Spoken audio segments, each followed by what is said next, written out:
ప్రతిరోజు దేశవ్యాప్తంగా మహిళలపై అకృత్యాలు పెరిగిపోతున్నాయి. జనాభాలో సగం వాటా ఉన్న మహిళల ఉనికి ప్రమాదంలో చిక్కుకుంది.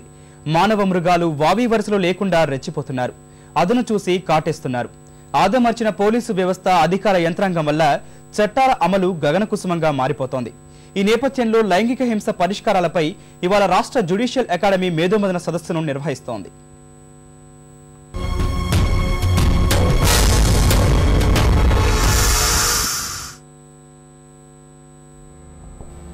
మహిళలకు ఇంట బయట రక్షణ కరువవుతోంది.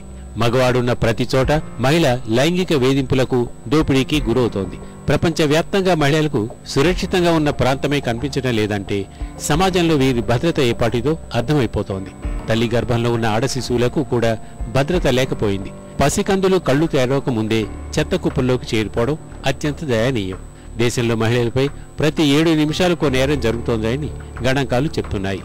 అత్యాచారం మహిళలపై జరిగే నేరంగా మాత్రమే కాదు, దీని ప్రభావం సమాజంపైన ఉంటోంది. రాజ్యాంగం మహిళా వివక్షను నిషేధించిన ఫలితం అంతంత మాత్రంగానే ఉంటోంది.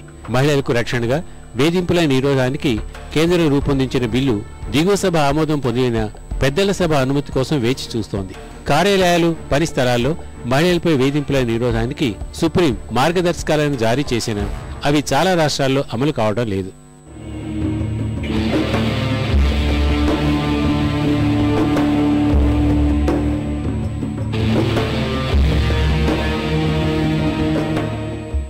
దేశంలో 2010లో జరిగిన అత్యాచారాల సంఖ్య 22,172. బాధితుల్లో 14 ఏళ్ల లోపు వారు 1,975 మంది. 14 నుంచి 18 ఏళ్ల మధ్య వయస్కులు 3,770 కాగా 18 నుంచి 30 ఏళ్ల మధ్య వారే అధికంగా 12,749 మంది ఉన్నారు. ఇక నిందితులను విశ్లేషిస్తే 97.3% మంది పరిచయస్తులే, మరో 1.3% మంది సమీప బంధువులే కాగా 6.2 మంది బంధువులుగా ఉన్నారు. ఇరుగు పొరుగు వారు 36%గా నమోదయ్యారు.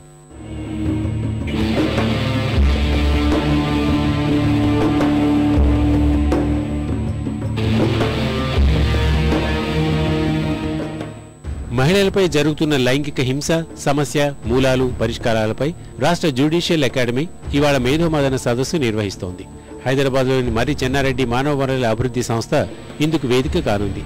ఈ కార్యక్రమానికి సుప్రీంకోర్టు మాజీ న్యాయమూర్తి, లా కమిషన్ మాజీ అధ్యక్షులు జస్టిస్ పి వెంకటరామరెడ్డి అధ్యక్షులుగా వ్యవహరిస్తారు.